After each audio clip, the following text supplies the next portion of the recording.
Ghatkopar train blast हां Ghatkopar train blast का Mulund train? 2003ला Mulund train blast. Mulund train blast. त्याच्यामध्ये जे वॉन्टेड होते ते पाकिस्तानी होते, 2 पाकिस्तानी आणि काश्मीरी.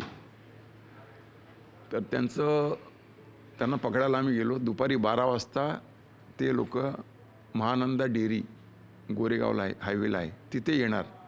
काहीतरी त्यांचा प्लॅन होता, बाळासाहेब ठाकरे मातोश्रीवर अटॅक करायचा त्यांचा प्लॅन होता. ओके. तर त्यांच्याकडे अशी इन्फॉर्मेशन की AK-56, AK-47 ग्रेनेड्स वगैरे सगळं आहे. गाडी नंबर आमच्याकडे होता. तर सत्यपाल सिंग साहेब जॉईंट CP होते आणि RS शर्मा कमिशनर होते. त्यांनी सांगितलं, बाबा सांभाळून जा, म्हणजे आपल्या लोकांना काय होता का म्हणून अशी काळजी घ्या. आम्ही इन्फॉर्मेशनला प्रॉपर पॉलिश केलं होतं. कसे येणार, कुठल्या साईडने येणार, कुठे जाणार, ते सगळं आम्ही व्यवस्थित करून वरिष्ठांनी सांगितलं की ओव्हर कॉन्फिडन्स होऊ नका, बुलेट प्रूफ जॅकेट घालून जा. तर मी आणि माझे सहकारी बुलेट प्रूफ जॅकेट घालून गेलो. तर माझ्या बुलेट प्रूफ जॅकेटला 2 AK-47च्या गोळ्या लागल्या होत्या. ओके. हां, ते 3 अतिरेकी दुपारी 12 वाजता आम्ही न्यूट्रलाइज केले होते. ते देवर प्रोसिडिंग टुवर्ड्स मातोश्री, कलानगर.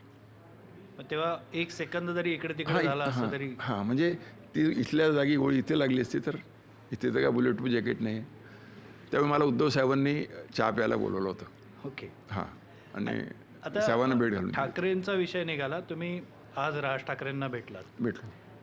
राज ठाकरेंना या आधी पण तुम्ही भेटलेला होता. त्यांनी बोलवून घेतलेलं होतं तुम्हाला, कारण राज ठाकरेंच्या जीवाला धोका निर्माण झालेला होता आणि तो मुंबई पोलिसांमुळे आणि तुम्हाला मिळालेल्या परफेक्ट माहितीमुळे तो टळलेला होता.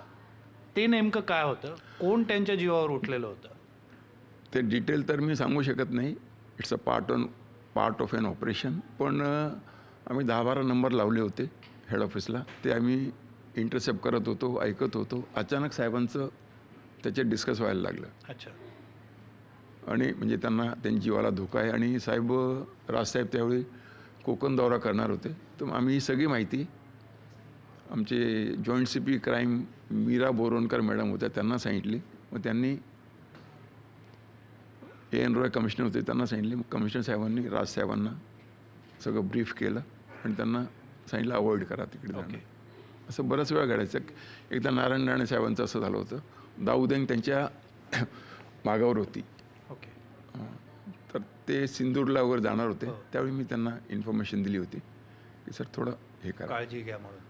प्रेम शुक्ला जे आता BJPचे प्रवक्ते आहेत, साकीनाकाला म्हणजे राहतात, ते त्यांच्या घराखाली पण दाऊदचे शूटर पोचले होते. ओके. तिथून आम्ही त्यांना त्यावेळी पकडलं होतं.